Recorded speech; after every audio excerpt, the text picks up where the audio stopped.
welcome to our second episode, maybe our last episode. I'll probably say this every time we do this, of The Difference. I'm wearing my Germantown band t-shirt. Those of you who know me and my family know that we are in a cult. It's a good cult, but we're in the band. I say we're in the band. My daughter's in the band, and if you have a child who's in the band, you know that when one child is in the band, really your entire family is in the band. That's just kind of the way it works. But we love the band. It's been a great blessing to my family, and to my daughter, and to my son, and to us. We've made a lot of good friends in there. My children have made a lot of good friends, and it's really helped develop some great things within our children. But we live in the Germantown area of Madison County, and honestly, band is the reason why we bought the house that we bought. We wanted our kids to be in the Germantown zone because we heard so many great things about the band here. And most of those good words came from Tony, who you're going to meet in just a few minutes. Tony is a genius musically. He's one of the brightest musical minds that I've ever had the pleasure of knowing. He's so creative. He does so many amazing things. We've worked with him here at St. Matthew's for some videos in the past. Just crazy talented. Tony has a fascinating story from the Delta and all the places he's been able to go and see because of music. And you're going to hear a little bit about that. You're going to hear about his rock career. You're going to hear about all the great things that Tony has done. But this whole thing is about making a difference. And these small choices make huge differences. And Tony, because of the choices that he's made in his life, has been brought into my life and has made a huge difference in my life. And Tony's somebody who I think I have a lot of friends. I don't have near the amount of friends that Tony does. He has friends from all over. And I've never seen anybody as effective at loving people and getting to know people and understanding people as Tony Lymon. And he has made a difference in so many young people's life, so many adults' life, across across the South, across Mississippi, across the world. There are so many people who have developed and grown as individuals because of the time that Tony spent with him. And you're going to hear, Tony made a choice at one point in his life to choose this path over another path. And I'm thankful that he chose the path that he chose. It's made my life better and made countless lives better. Tony, because of his choices back then and choices today, makes a huge difference for so many people. And that's what it's all about, is making a difference. So I look forward to you getting to meet my friend Tony and to hear his story and to see how the choices that he has made, the choices that he's still making, make a difference each day.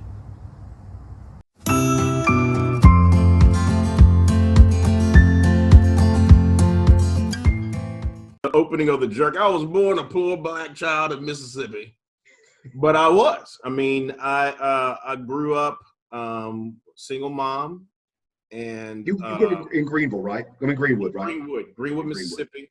Yeah. I grew up a single mom. I think it's funny that people are nowadays looking at the whole tiny houses thing, where that's a thing that wealthy people are doing, is downsizing and going to a tiny house. Well, I grew up in the original tiny house called a shotgun house. Listen, there's a great line. Do you know the band Everclear? Yes. Okay, there's a great line in one of their songs that said, "I hate those people who tell you money's the root of all who kills. Well, they have never been poor. They've never had the joy of a welfare Christmas." Mm-hmm. You know what I mean? And so, yeah, tiny houses are appealing when you're rich. Exactly. And it's appealing. And then all I could think about then was being able to be what I thought was normal, Mm-hmm. and live in the house that I live in. Obviously, I have a home studio and all that now. I wanted to be there then, and I saw where I was as an embarrassment. I felt like as a kid. As a kid, oh, absolutely. Really? I felt less than. One of the things Okay. that my mom did for me, and I think it's one of the greatest things. My mom was a young. I think she had me when she was 20, 21, somewhere around there. And just kind of had a hard life. And my grandmother basically raised me out of that. My mom was drug addicted and, just really had a hard time finding her way. And as a result of that, I was kind of on my own a lot. Mm-hmm. To where my mom left around sixth grade. When I was in the sixth grade, Did you have any siblings? Of any? No siblings. I'm the only I child. didn't think you did, but I wasn't sure. Yeah. I'm the only child. And so, when you're an only child and you're growing up in that situation where you have less than is where you start. Sure. Everything else feels like luxury. Hmm. And I so desperately wanted that because I didn't have a sense of belonging. I didn't have the nuclear family. I didn't have all of the things that I saw around me or I saw on TV as being the things you're supposed to have. So going back to what I was saying, the best single thing my mom did for me is she knew the school system of the neighborhood I was in wasn't going. I guess she saw something in me. Mm-hmm. And she said, I don't think the schools around here are what I want you to grow up in. So there was a school district that was on the other side of town, and it was a mostly white school. I mean, when I say mostly white, I mean in the 99%. North Greenwood? In Greenwood. Yeah, and North it was North Greenwood? It wasn't in North Greenwood. Okay. It was a county school. Okay.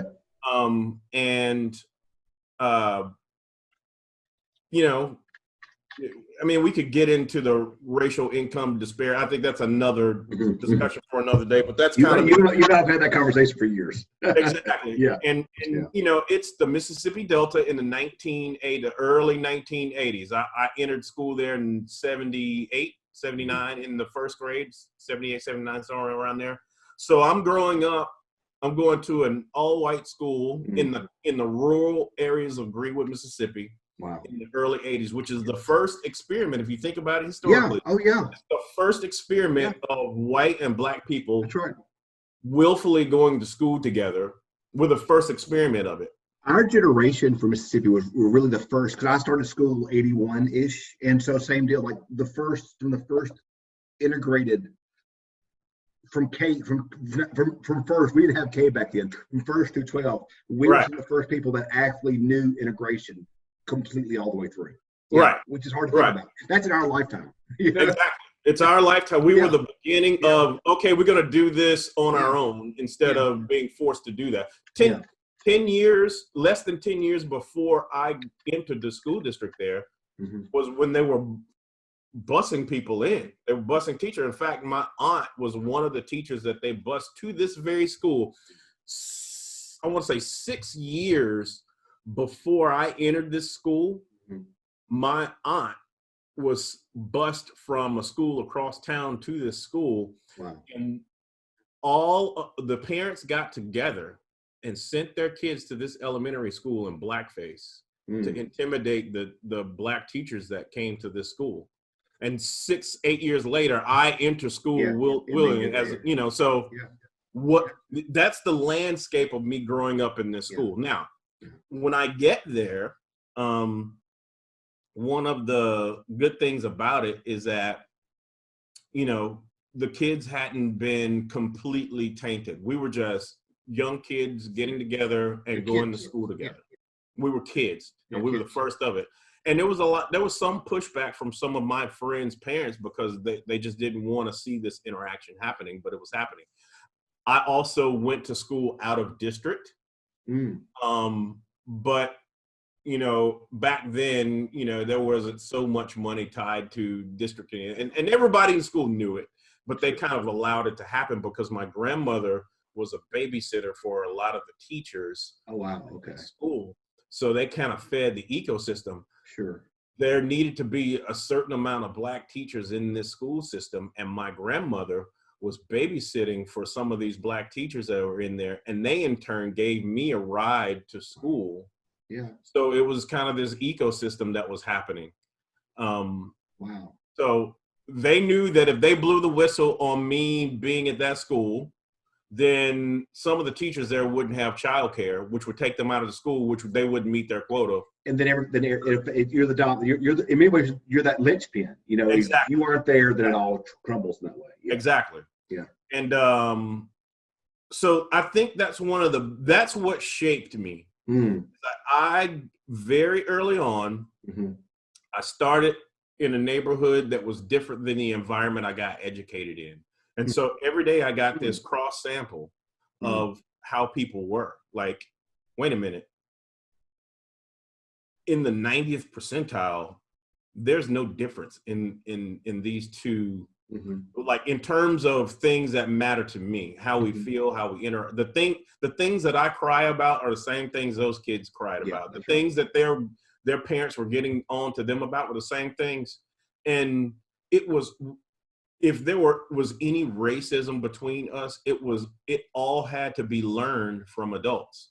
And they had to try hard because the logic didn't make sense for someone to say, hey, you need to be this way. Well, that doesn't make sense because this isn't a white boy. This is my friend Will. You know, we got in trouble together yesterday for making the same funny sounds during math class when we should have been doing our work. Like we both disrupted class. All young boys are stupid regardless of race. Exactly. It's just race has nothing to do with it. It's just young boys are stupid. That's the way it works. Yeah.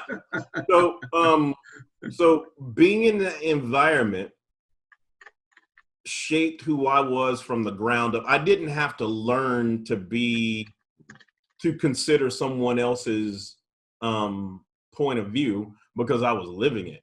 I was someone else's point of view, and I got to see someone else's point of view in real time as all of this stuff was kind of,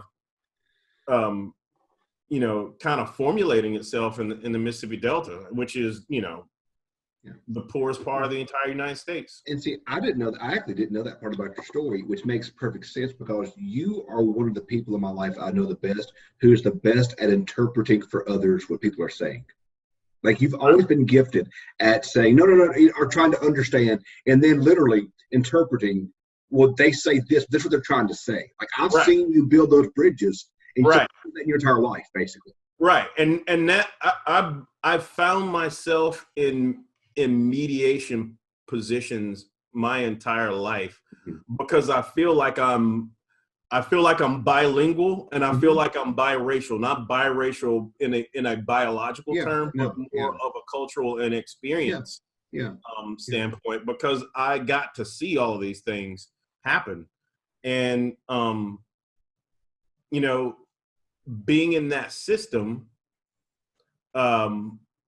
I didn't, and also another thing, I didn't have a father in the house.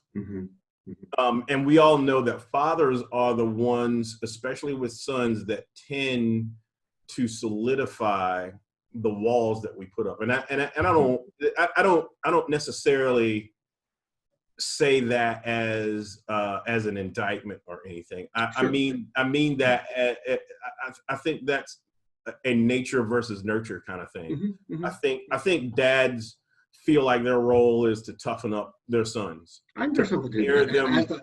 As the father of a son, I kind of get that. And even if it's not a conscious thing, it's also a subconscious thing because being a man, you got to be strong. You got to work the long hours, so you got to toughen up. Yeah.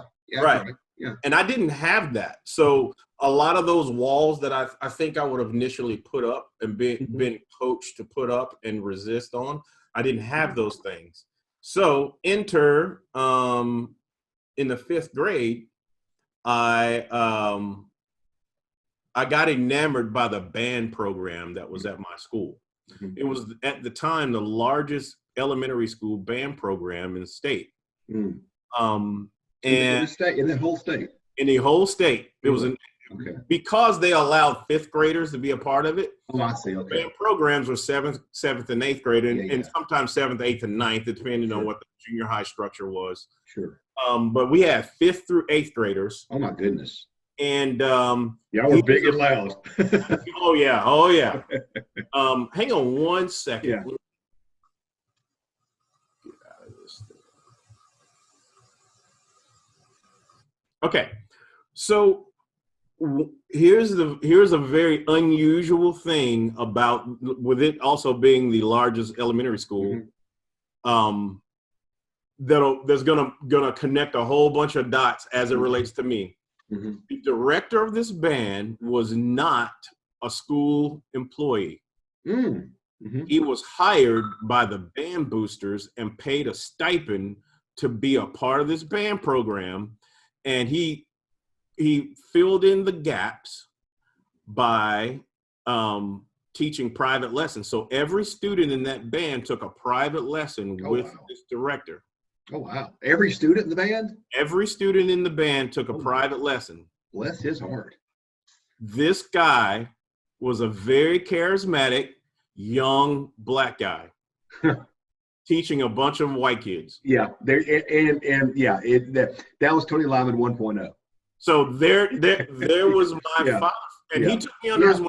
Yeah. So I love this thing so much. When I was in the 4th grade, I would go to the band practices. Hang on one second. My family's texting me about dinner. I need to tell them. You're good. We have. Just pick something. 4 tacos. It's fine. All right. So I'll continue. So he took me under his wing because there's a day that I'll never. This is the day that changed my entire life. We the way we did beginner band is each person had to go to a band camp during the summer. Mm-hmm. And the beginners would start in the summer. You would get your instrument and you would go to a week long. It was like a jump start camp. Mm-hmm. And they hired band students who were like in the 8th grade or who had graduated high school to come assist him with the whole thing. Oh, wow. Okay. And so the last day to register for this in the 4th grade was the day. And that was a day where my mom had a bad episode with drugs and she just took off. And she knew that she didn't have the money, so she just took off. Mm-hmm. And I was devastated. Mm-hmm. Because I really wanted the drum line of this school was something that just spoke to me from very early on. I would go to the drumline rehearsals in 4th grade before I was in the band. Yeah. I was at every one of them, and they said I came to more rehearsals than the actual drummers in the drumline. And they had band in a trailer. Yeah. And they would leave one of the trailer doors open, and there was a cinder block that I used to stand on and just look in the window and watch the drumline as they were practicing. That's awesome. And it'd be cold because I would have to wait after school because the teachers that I rode home with would be they have to stay after school. To the point where I would miss my ride sometimes, and the band director would have to take me home. I'm not even in the band yet. Yeah.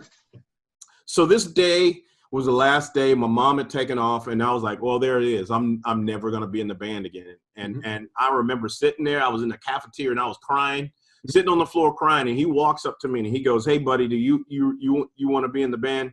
Do you still want to do this?" And I was like, "Yeah." He goes, "If you promise me you'll work hard, I'll take care of it." I was like, there's nobody's gonna work harder than me. I can tell you that right now. And so he made good on his promise. He paid for all my stuff. He paid for every single thing. I was in that band camp. By mid-fall, I had beat the 8th grade section leader. Wow. Yeah. You know who the 8th grade drum section leader was at that time? Who? In 8th grade, Gerald Glass. Oh, yeah, I think you told me that. My man, Gerald Glass, a great basketball player from Ole Miss. Yeah. Yeah, and went on to play with the Minnesota Timberwolves. Right, Timberwolves. I forget that he played at Ole Miss. I'm not worried about the pros. now to be, yeah, exactly. I'm not worried about the pros. He played at Ole Miss. He had that great game against Chris Jackson. Who cares about the pros? Yeah. Now, to be fair to him, in the 8th grade, I think he was done. I think he had found basketball. And he was a gifted athlete, yeah. And he was like, if this guy wants to beat me, go ahead. Whatever. So that one day changed my entire life. That was the day that made the difference for me sitting here talking to you on Zoom right now. Wow. So that was what made the difference in you. So one man saw something in you and did something. He could have walked past you. Exactly. He didn't have to. He wasn't obligated to do that. Right. But he saw something in you. He made a choice, and it changed your life. Changed my entire trajectory in life. I'm sitting here talking to you on Zoom because of that one moment. Yeah. Well, one of the reasons why I joke so much about Boca Chita and I love A because A, it's just a funny word to say. It is. B, raised grandparents, broken family, all that. I would have been very easy to write off. Mm-hmm. And the people of Boca Center didn't write me off. And they believed in me and they pushed me, and Coach Myers and Coach Barron and Mr. Willis, people like that. They believed in me when they didn't have to. Right. But they did. And there's times in my life I thought to myself, I remember I was at the teaching steps in Jerusalem one day where Jesus spoke, and I thought, what in the world am I doing here? Right. Why am I here? I shouldn't be here. I should not be where I am. I shouldn't be here where I am. I shouldn't be. But someone believed in me. Mm-hmm. And so now I've got to pay that belief forward. I've got to believe in others because they believed in me. Right. Know? Exactly. That's what happened. So how did you get from Greenwood to Southern Miss? Because you went to Southern, right?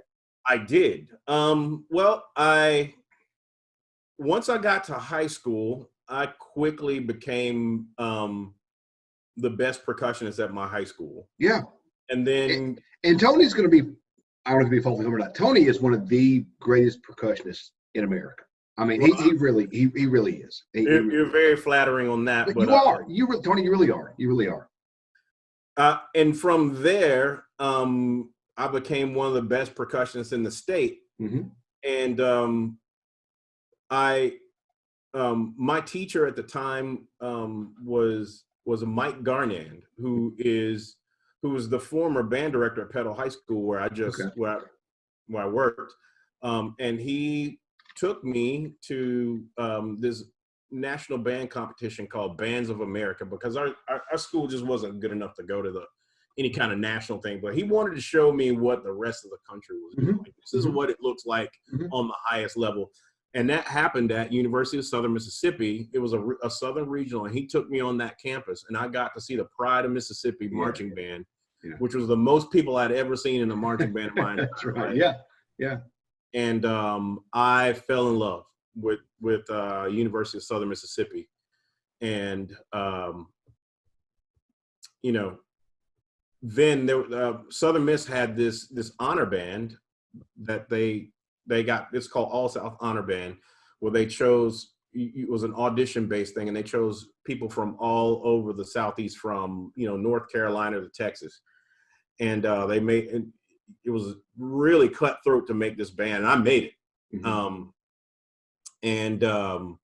From there, I got to tour the campus and all of that. This was my senior year in high school, and the wind ensemble conductor there at the time was Dr. Tom Friskillo, and for some reason he really was impressed by me. He actually recruited me, which I was told it was very, very rare that it's usually your applied studio that goes out and recruits. Like whoever the percussion teacher is will be the one that goes.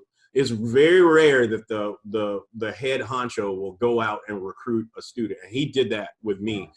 And I wound up being in the Mississippi Lions All-State Band that summer, and his wife was the conductor of the concert band, which means he was on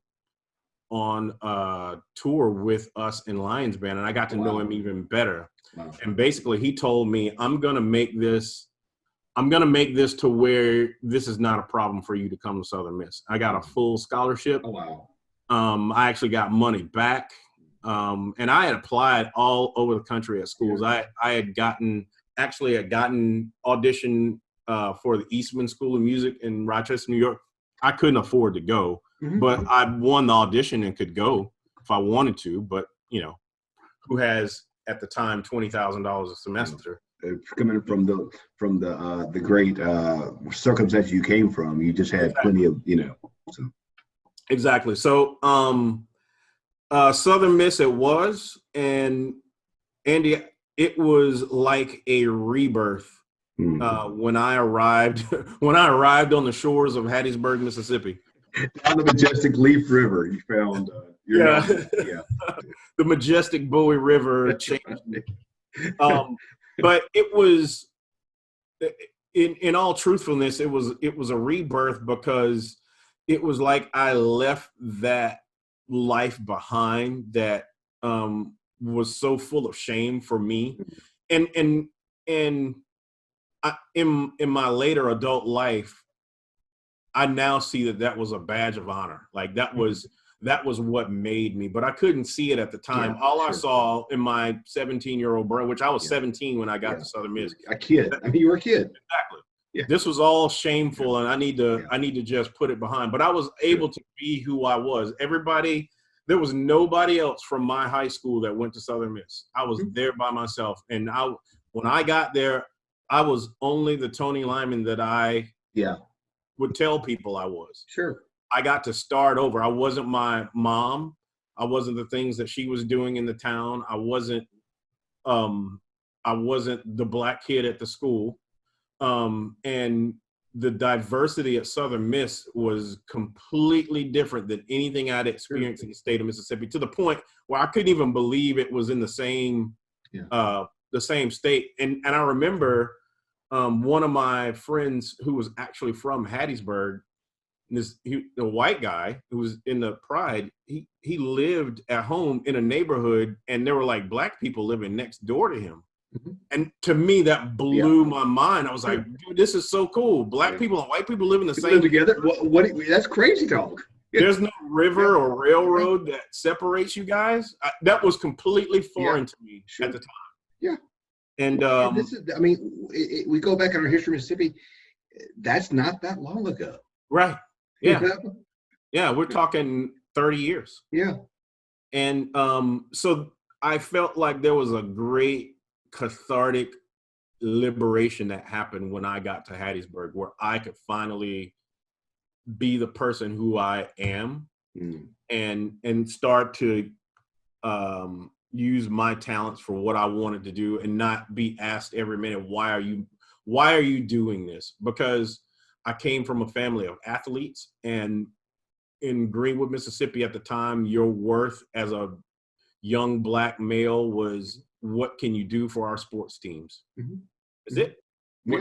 If you can do something for our sports teams, then we will give you a pass to be accepted. And I was into the arts. Yeah, being a drummer doesn't do much for the, I'm listening to Mahler in Greenwood, Mississippi in 1989. That's just not cool. Nobody's gonna understand that. Nobody on any, you don't fit the mold on any way. Right. You know, all the molds are broken with you. Right. So, and then now, fast forward, when I get to Southern Miss, like everything takes off. Every single thing that I've ever wanted takes off. I get involved in this thing called Drum and Bugle Corps. I wound up being in a world champion Drum and Bugle Corps at age 18, my first year some people never get to experience that at all. I did it the first time I auditioned for it, and that kind of got me recognition on a national scale from being able to do that. And just the success that I was able to experience at Southern Miss and the places I got to go. I got to go to Ireland, there's no direct route from Greenwood to Ireland that didn't happen in the 1700s. That's right.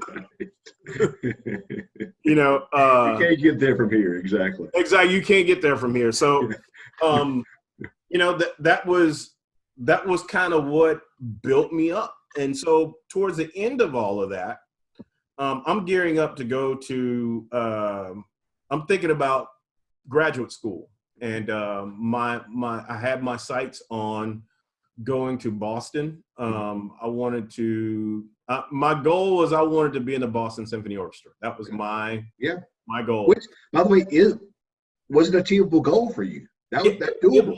It was. Yeah. I knew at the time, because of things that timpani was my major instrument and my focus instrument. And I won a lot of competitions in that. And through that, I got in with some of the drum companies that advertise and stuff. And one of them was Vic Firth. And I got to actually meet Vic Firth and talk to him on the phone. And I was setting up lessons to go study with Vic Firth, who was the principal timpanist with the Boston Symphony Orchestra at the time. Oh, I didn't know that. Wow. Okay. Yeah. Wow. And, it's a funny story. I was talking to him on the phone, and he goes, Tony, I don't think, because I was about to fly up and do a lesson. He goes, I don't think I'm going to be able to do this lesson. Something came up. Mhm. and it looks like I'm going to be down south during this time. And I was like, down south? Yeah. I'll come meet you. Like, Yeah. that'll Yeah. Yeah. be me. It's like, I'm in Mississippi. He goes, no, I'm talking about Aruba. I was like, Yeah. Yeah. okay. We're not talking about Colombia. Yeah, exactly. So during that time, I was roommates with a couple of dudes. One was Dan Hannon, who was this guy who was in the drum line from Fort Walton Beach, and a guy named Jeff Mills, who's also from the Fort Walton Beach area, and he was a drummer as well. We had a house, and Is this in Hattiesburg? this is in Hattiesburg. Okay. This is like during, it was literally in my senior year. Okay. At Southern Miss. Okay. And they used to play in rock bands and stuff around town, and I used to make fun of them all the time because it was like, dude, you guys are terrible. Like this is, and I didn't know if they were terrible or not. Yeah, but just, it's easy. Yeah, exactly. Yeah. right. I was this snooty orchestral musician, That's right. and what they were doing was beneath me. Yeah, and that's right. it was just, it was easy to poke fun at them about this. Yeah. And you're playing Bach and they're playing Skinner. You know. Right, exactly. Literally. And so I used to make fun of them all the time about this. And then Jeff was in the Phi Tau fraternity, and they would do this thing called Lost Weekend, where they were whole weekend a party, and they would have live bands come in and play at the frat house and all that stuff. And he was like, man, we need one more band. This band cancel on us. I think we could put something together, like just put something together. We'll literally take the money and run. Yeah. And you know, I thought they were making like $10 and stuff. You know, I didn't. Sure, That's what my. Yeah. And so he said, dude, if we put this together, he's like, you want to do it? I was like, dude, no. Yeah. And he was like, it looks like we're gonna make $250 a piece. I was like, yeah. I am now a rock musician. That's what that is. I'm gonna free bird. Come on. I'm gonna retype my business cards. Orchestral musician and death metal band. That's right. Because I mean, at that point, a college senior, $250. Oh my gosh, exactly. You would never spend that much money ever. $250. I was like, you know, and I would make that stuff on orchestral gigs when I would do like an Easter cantata or something like that. I mean, that was like, you know, a week of rehearsal, then going in and doing 3 performances. Sure. So this was just one show of doing some dumb tunes, and you know, and so we did it, and I loved it. Yeah, I absolutely loved it. No name, we just went up there and did it, and all of our friends were around, and everybody was screaming. It probably was terrible. But you had fun. So. By every metric that I have, it was terrible. Yeah. I'm sure. Yeah. And so we did it, and there was a guy there that was watching the whole thing who owned a restaurant, a barbecue joint out at the outskirts of Forest County called Donanelli's. Okay.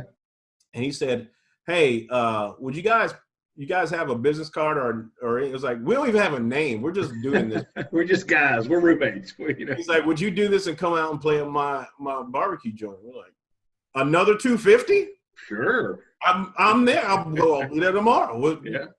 So we did it. And from that one, there was another fraternity that was there and said, hey, will you come do this again? I was like, in 2 weeks, I've made $750 doing this stupid thing that I used to make fun of. And from there was a booking agency that was at the frat show that we did. Oh, wow. He called us the next day and he said, I will have you guys gigging 5 nights a week if you want to. Oh, wow. In Hattiesburg or the Gulf South or just all over the Southeast. Okay. It was a regional booking agency. Okay. Yeah. I like what you do. I've heard a lot about it. I was like, I heard a lot about us. We've done 3 shows. That's right. And so, you know, yeah, this was my senior year of school. Yeah. So I had to make a decision. Yeah. If you think of it, $250 for 5 nights a week indefinitely sounds way cool. It does. Yeah.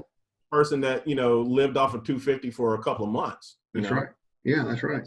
So I made the decision to put my spring semester in my last year of college on hold. Oh, wow. And the whole idea was, I'm going to go this spring semester. Mm-hmm. I'm going to tour around with this band, just do this little thing. Yeah, I'm going to build up a whole bunch of money. That's When right. I graduate, I got enough money. I'm going to finish in the summer, and I'm off to Boston. Mm-hmm. That spring semester turned into 8 years. Wow. 8. Wow. Yeah. Wow. And from there, we came up with the name King Konga. We got to play all over. By the way, that's a great name. I mean, King Kong is that's a great name. And I wish Yeah. I could say that I came up with it, but I didn't. Yeah. One of my friends, a friend of a friend said, well, you guys have congas. That makes you different. So I was thinking King Konga, and I was like, that's it. That's it. I mean, that's it. Print the T-shirts. Yeah. And from there, the thing just really took off. Mm-hmm. Those little cells that we played in got bigger and bigger till we were all over the nation, and then got to play all over the world. Yeah. And we got to meet some really cool people. We got to open up for a lot of cool people. We played the Woodstock 99 gig because we were on the cutting edge of technology, because we were the first independent band to come out with a CD-ROM. Oh my goodness, CD-ROM. Yeah. Wow. And we were doing this thing where we were converting our songs to this new format called MP3. That'll never take off. It never took off. And because of that technology, there was a company that was trying to take MP3 and make it theirs. Like, they wanted to claim MP3. Oh, wow. Okay. Yeah. AMP3 was the name of the company. Okay. So they wanted us to represent that company on the emerging artist stage at Woodstock 99. And that's how wow. I knew you played Woodstock, but I didn't know how you got there. Yeah. Wow. That's how we were on the emerging artist stage. Wow. And I'm standing there, and this is the moment that you were talking about, like, how does a guy from Boca Chica get here? I'm standing there. There are two moments that stick out. I'm standing there, and we're about to play, and there's a camera on a crane sitting right at my face. And he's like, hold on. Yeah. And the guy, the stage guy's like, all right, we're trying to get the live feed from MTV. Yeah. Hang on, we've almost got it. And I'm thinking, MTV. I'm about to be on MTV right now. Yeah. Which, for all of you youngsters, that's right. They used to play the videos. They didn't do it on YouTube. They played it on a channel. Right. And it went on for hours. Yeah. And so, and then the other moment was Dave Matthews Band is playing on the East stage, I believe it was. I'm standing on the stage on the East stage. I just found a picture of this the other day. I'm standing on the East stage, side stage. Boyd Tinsley's playing his violin feet away from me. Standing next to me is P. Diddy, and on my right is Alanis Morissette. Oh my God. And they're talking to me like I'm someone. Yeah. And I'm thinking right now, I'm thinking right now, how did I get here? Yeah. How did a kid who was crying on the floor, Greenwood, Mississippi, thinking, he was never going to be in bands, standing here right now? Yeah. And, that was a great moment for me. Yeah. And moving forward, that's when the major label stuff started happening.